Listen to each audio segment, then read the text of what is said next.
Usha Sharma kitchen में आप सभी का स्वागत है। आज आयोई अष्टमी का दिन है। मैं आपको आयोई अष्टमी की कथा सुनाती हूँ। दिवाली से सही 8 दिन पहले अहोई अष्टमी आती है। जिस दिन की अहोई अष्टमी होती है उसी दिन की दीपावली होती है। यह कार्तिक मास के अष्टमी के दिन मनाई जाती है। तो एक साहूकार था, उसके 7 बेटे थे और एक बेटी थी।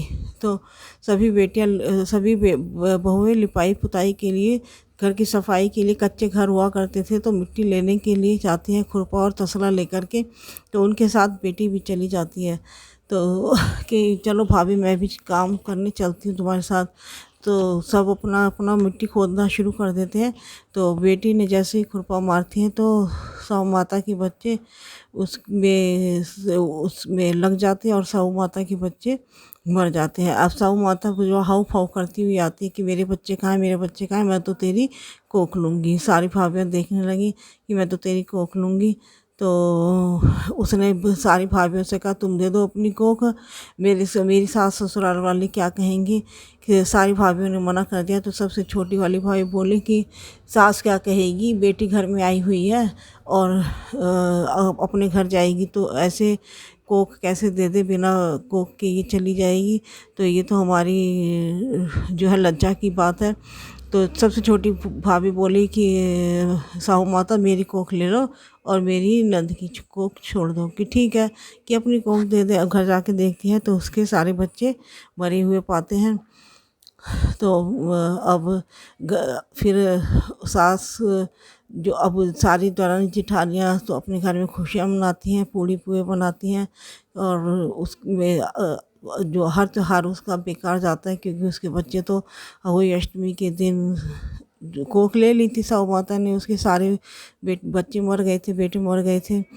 तो अगली अष्टमी का दिन आता है तो किसी बुजुर्ग ने कहा कि तू ऐसा करियो कि जब मिट्टी लेने जाए घर की तो उसमें एक कमोई ले जाइए। कमोई जो मटकी होती है जिसमें मैंने माला पहनाई हुई है, इसको हम कमोई बोलते हैं। कि एक कमोई लेके जाना और एक पाली लेके जाना। पाली मतलब ढक्कन होता है। तो पाली लेके जाना और जब फिर साहू माता फिर आएगी निकल करके, तो फिर जब उसके बच्चे निकल के आए तो इस कमोई में तुम भर लेना और पाली से ढक देना। कि ठीक है। तो अगली होली अष्टमी का दिन आता है तो वो जाती है छोटी, तो बोलती है कि वो जैसे ही खुरपा मारती है साहू माता के बच्चे निकलते हैं। वो कमोई साथ में लेके गई थी तो कमोई में सारे उसके बच्चे साहू माता के उसमें भर लेती है और कमोई का ढक्कन बंद कर देती है, पाली से ढक्कन बंद कर देती है। तो साहू माता आती है, उपो करती, मेरे बच्चे छोड़, मेरे बच्चे छोड़। बोलती नहीं छोड़ूंगी कि मेरे बच्चे छोड़ के नहीं छोड़ूंगी, कि मेरे बच्चे छोड़ नहीं छोड़ूंगी, कि पहले मेरी कोख दे तब मैं छोड़ूंगी। पहले मेरी कोख की गन्ना तो अपने घर चली जाते हैं अपने बच्चों को लेकर के। और सबसे छोटी भाभी दे देती है कि उस थोड़ी शर्म के मारे कि मेरी सास क्या कहेगी, नंद के घर वाले क्या कहेंगे।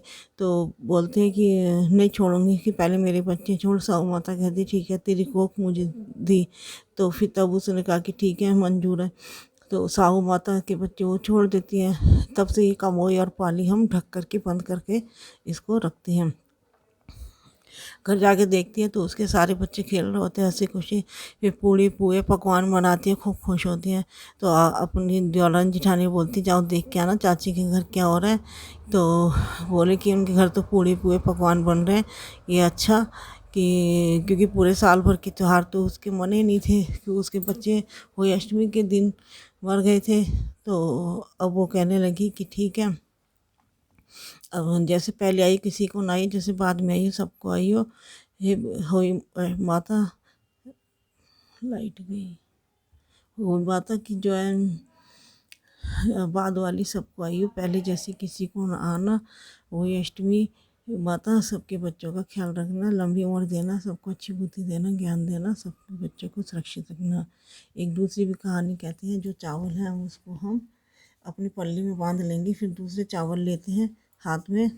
तो गणेशा गणेशा गणेशा एक चुट्टी में चावल लिए, कुल्हैया में दूध लिए, कोई मेरी खीर बना दो, कोई मेरी खीर बना दो।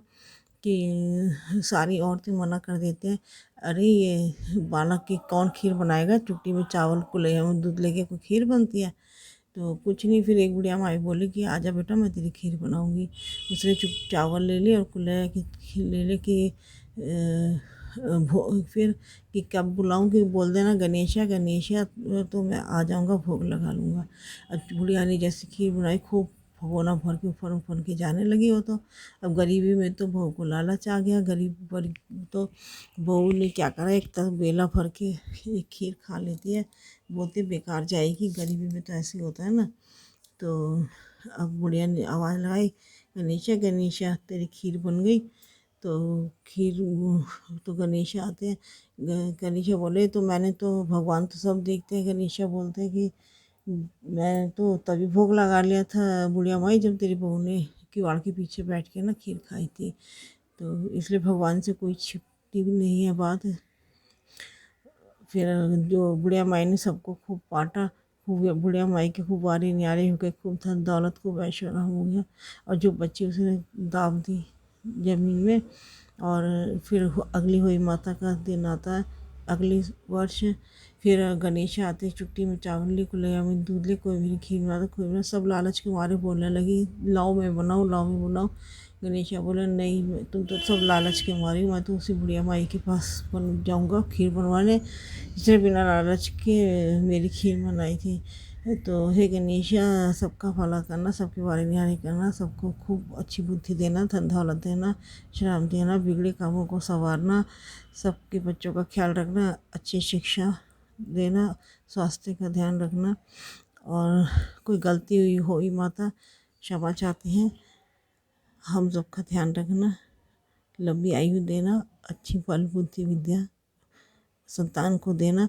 क्योंकि हुई अष्टमी की जो कथा है वो संतान प्राप्त, संतान के लिए इस व्रत को किया जाता है। और करवा चौथ का व्रत जो होता है वो आपको मालूम है। और हुई जो हम मनाते हैं, जो आप कथा आपने सुनी है, ये अपने बच्चों के लिए हम मनाते हैं। अगर आपको वीडियो अच्छा लगा हो तो लाइक कीजिए, शेयर कीजिए, और कहानी को पूरा सुनिए। सुनने के लिए बहुत बहुत धन्यवाद।